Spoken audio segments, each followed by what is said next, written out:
All right. Don't come at me, but I think I have it all figured out in terms of my personal ranking, right? So we've got Fury Road, Road Warrior, Furiosa, Mad Max, and Thunderdome. I think. I think that's where I'm at right now. Come at me if you want. I love them all in their own way, but I'm pretty sure that's where my ranking is at this point. Remember me.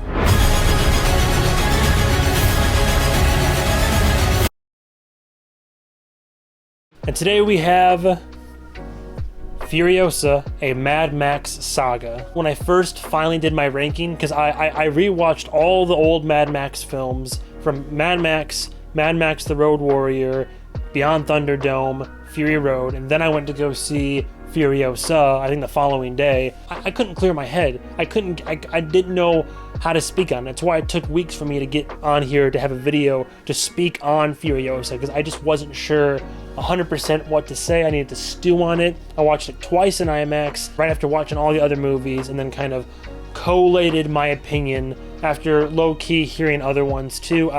Anyway, here we are. If you don't know, Furiosa, it's the latest installment of the Mad Max series, and if you don't know Mad Max, I mean, I'm surprised you haven't heard about it by now. A series that started with Mel Gibson back in the day, post-apocalyptic Australian wasteland outback, where he's a survivor that ends up being iconically clad in in leather with a sawed-off on his hip, and then has evolved now into a point where Fury Road came out when it did, and it became an even more high-octane, psychotic joyride through a wasteland of broken minds and fire and blood, as he so poetically puts it. So Furiosa is the latest installment, but it's not a continuation of the story. It's a Mad Max saga, meaning that in the Fury Road movie that is heralded by many as a fantastic film, and for me, it's a perfect film. I'd give it a 5 out of 5, if not a high 5 out of 5 personally. I love Fury Road. There's a character in that one called Furiosa. There's a lot of history that's hinted at for her character, and then, you know, we go through the story with her. That's all well and good. Now we have people liked her so much, and the director obviously liked her so much, he was like, you know what, I'm gonna do a prequel film that takes place basically right up into the beginning of Fury Road, that's going to, from when she was a kid, taken away from her family, to how she grew up and became a savage wasteland warrior, basically, and where she came from and how she ended up where she is. We have, once again, a great director, George Miller, returning for the Furiosa installment. He doesn't have a insanely large filmography. I mean, it's a pretty decently sized filmography, all things considered. But what I love about him is that he's directed all the previous installments. But also, this guy brought us Happy Feet and Babe Pig in the City, which I think is amazing and hilarious. And if you technically want to get into films that I've reviewed, the first 2/3 are so good, and it low-key falls apart a little bit in the third act, but I did cover George Miller as a director last on my channel when I reviewed 3,000 Years of Longing, which is, I think overall, it's still a very good film. There is quite a sizable cast, and as I see more and more on social media, some actors, they're both returning from Fury Road, but also some actors had double different parts, so they played one person and then a different person. In terms of top build cast, the headlining acts, the names that you would know, I would be remiss if I didn't say we got two pretty much household names that I'm not going to get too much into their filmography because you know these people. We have Anya Taylor-Joy, who is one of my crushes. I love her ever since, I think, the Witch, or the Vavitch, if you want. And then, as our main antagonist of this, before Morton Joe, you had Dr. Dementis, Chris Hemsworth. Chris Hemsworth plays the villain, and he's one of the highlights of the film if you ask most reviewers. People out there really love what he does with the character. Here's the thing, and I don't really know how deeply I'm going to address it or speak to it, but I've heard that Furiosa has not been doing too terribly well in the box office, and it's been getting very mixed reviews. I'm not going to blame it on anything in particular. I think people would be quick to say that it's because the main character is a woman and people don't want to go see a woman kick ass. Like, not true. I don't think so anyway. I think when Fury Road first came out, a complaint people had was, it feels less about Max Rockatansky and more about Furiosa, and yeah, she has a large, portion of screen time, but I feel like as Max has wandered through the wasteland, the characters that he meets kind of, that they become focal points of the story as well.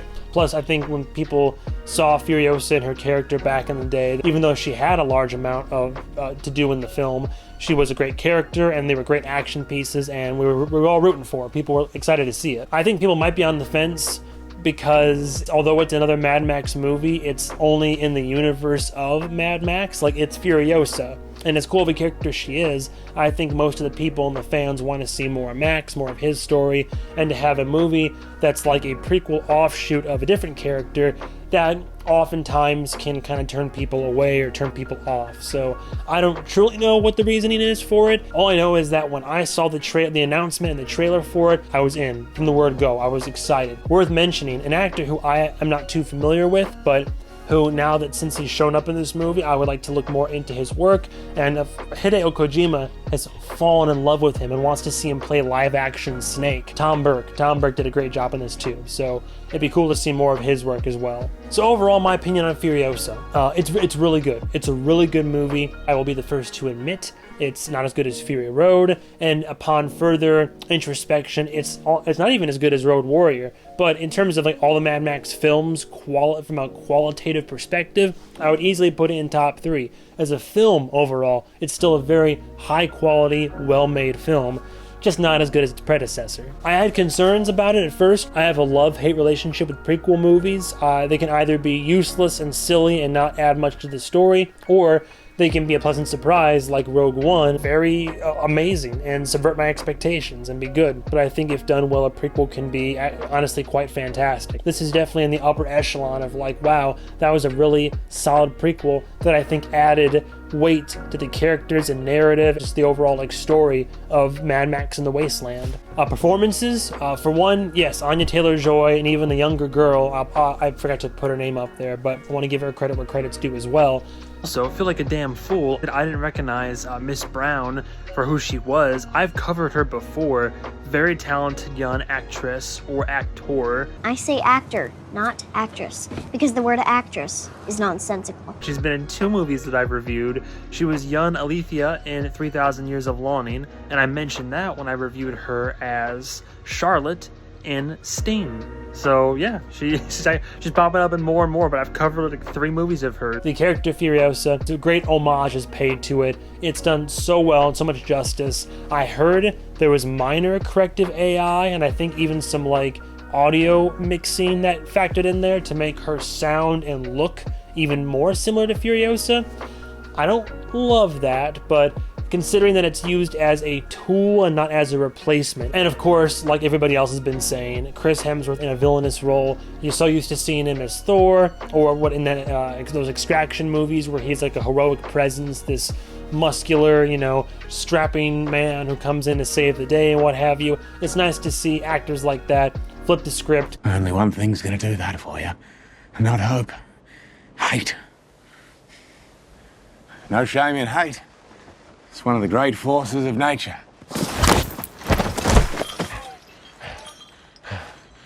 That wasn't hope, that was instinct. Kind of like when we saw, say which one about the movie, but what was it, Gray Man? When you see Chris Evans just don a polo, like a tight-ass polo in a stash and just be just a douche for like 2 hours. Come on, man. Hey, Sunshine.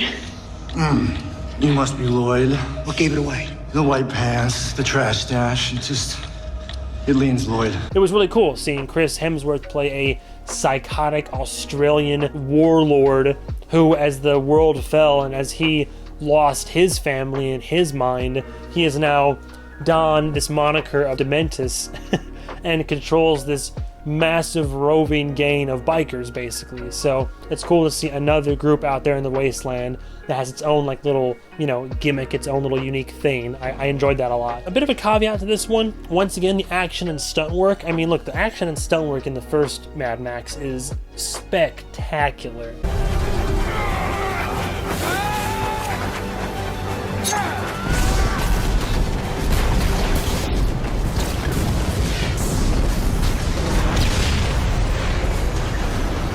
Stuff in Furiosa, when it comes up, it's still good. It's still really good. It feels like a freaking video game like movie.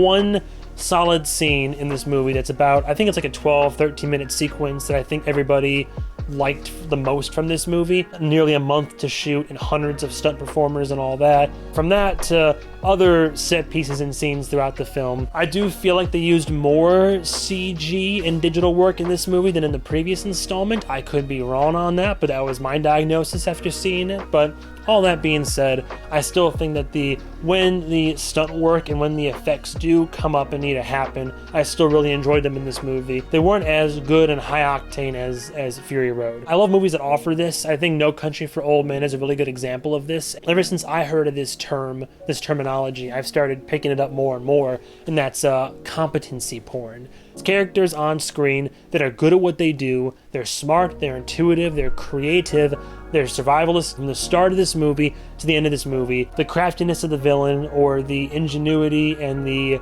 creativeness of our heroes and our protagonists. I think the characters in this movie are all very good at what they do. Granted, there's clueless, war boys and clueless bikers. I would consider this movie a good use of the R rating. What I like about both Fury Road and Furiosa is that when the violence peaks, it doesn't shy away from the outcome, but it also doesn't feel a need to constantly throw excessive gore in your face. The only cons I have for the film, and I did have a few personal gripes, but also there were comparative gripes. I think in a vacuum, this film is near perfection. You can't help but compare it to what's come before and the Mad Max series as a whole. My biggest complaint is that it's not as high octane as Fury Road. Funny enough, for all the complaints Furiosa is getting, I think that Furiosa is closer to Road Warrior than Fury Road would be in a way. Fury Road is constant go, go, go, action, action, action, with maybe 3-4 pit stops for character development,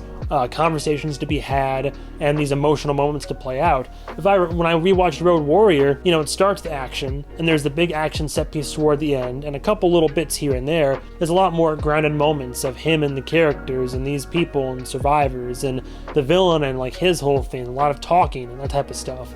And I thought Furiosa was very similar. There are moments and series of action, but it's really about these characters. So that being said, though, it was not as action-packed as Fury Road. I kind of want that go, go, go, that